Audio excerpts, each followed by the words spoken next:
What's up, guys? It's the Lightsworn Knight here to talk about the Judgment of the Light sneak peek. Hopefully you guys had some good pulls. I, however, did not really have any good pulls.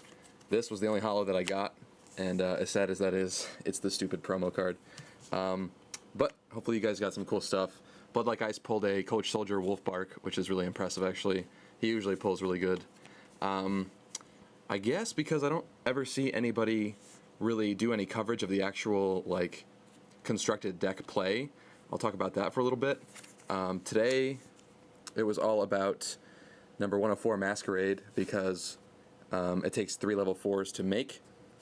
So basically, one of the things that I was enjoying doing all day was the Bujinji Wolf lock, basically, because you would set Wolf, they would attack, and it has 2,000 defense, so nothing in the set that anybody around me had, anyway, had over 2,000 attack, unless you were doing, like, a Junk Blader and you remove a Junk Blader from your grave, but that took a little while to set up that, so that was usually like a late game thing. So you would set the Wolf, and then next turn you would set another Wolf, and then neither of them, other Beast, Beast Warrior, and Wing Beast type monsters you control cannot be destroyed by battle, so then neither of them could be destroyed by battle, and there's no Dark Hole, there's nothing like that, obviously, because it's just a random new set. So there was literally not very many ways to get rid of this. And then eventually you would just spam some more monsters on the field. I kind of always tried to save at least one of the wolves, but then eventually you would go into Masquerade with 3 monsters, and you'd make your opponent mill a card every turn, which is kind of funny. But one of the things that I saw people doing, and it actually happened to me first round, it made me lose, was if you actually made the Masquerade and you attacked them, there was a trap card common in the set called Vain Betrayer. Basically, it's kind of like a Fiendish Chain.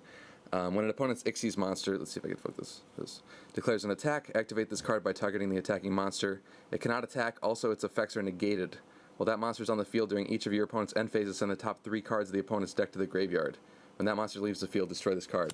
So basically, instead of just sitting on Masquerade and milling your opponent's deck 1 card a turn, you would attack, and they would chain Vain Betrayer, and then you'd start milling 3 cards every turn, and basically you would lose, because there's no way to get rid of the Vain Betrayer. So it was kind of funny, because people would make the 104, and then just sit on it and have you mill every single turn. There's one card in the set that actually was really, really good with 104. It's a trap card, I think it's called Broken Keys, or something like that.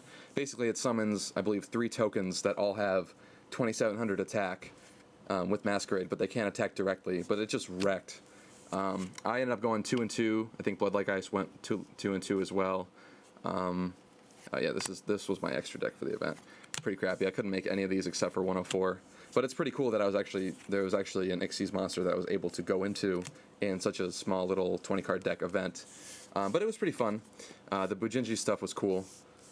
A lot of the spell and trap support was really useless, but it was cool otherwise. And so I was a little disappointed that I had spent the 20 bucks and pulled absolutely nothing. Like, I think the Super was the only thing that I got. Everything else was just a crappy rare, like the Archfiend place. But then Bloodlight Ice and I decided to split a Battle Pack War of the Giants, just for kicks, just to see what we would get. And I ended up pulling a Slifer, which is kind of cool. It's Mosaic. Let's see if I can get the camera to. No, I cannot. Can you see it like that? Yeah.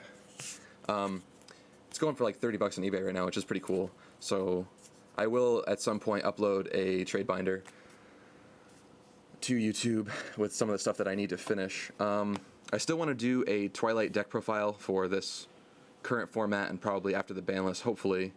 I mean, it could probably only get better from that point on because Twilight is not wrecking right now, so I don't really see anything getting hit or, you know, limited or anything like that.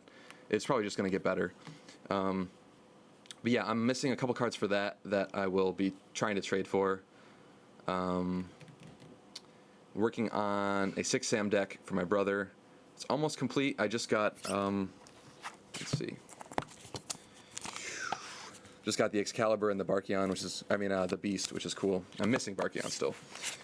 But yeah, that's coming along, and so hopefully you guys had a good weekend and pulled some secrets. It always seems kind of weird because a lot of people seem to pull really nicely from the 5 packs. I wonder if, like, because they're being released for the event, they print more or something like that. I'm not sure, but it seems to be a lot of holos in those 5-packs that most people usually pull. If you remember some of our old videos, like I believe it was Stardust Overdrive Sneak Peek, Blood Like Ice ended up pulling, I think it was 2 Secret Victorias from that set, and just like really weird stuff like that. But it was cool. So yeah, this is an interesting set. Oh yeah, one thing I'm kind of disappointed about with this set is the fact that the set is literally called Judgment of the Light, and there is not a single Lightsworn support card. Like, yeah, I know there's monsters like this, and the Bujinji stuff is light, I believe, and, you know, there's a reason why it's Judgment of the Light, but of all the set names that they came up with, Judgment of the Light is just, like, screaming for Lightsworn support, and I kind of, like, figured, like, maybe there would be a TCG support card or something like that, but nope. Then again, knowing Konami, they would put it in a random set like Shadow Specters or something like that. But yeah, it would be cool to get some support again. But I do like the fact that the deck is kind of like on the down low. Like, I would rather not have everybody playing the deck. It just makes it kind of less fun to play. So there's good and there's bad. But yeah, hopefully you guys had a good weekend. And this is me signing off. Bye.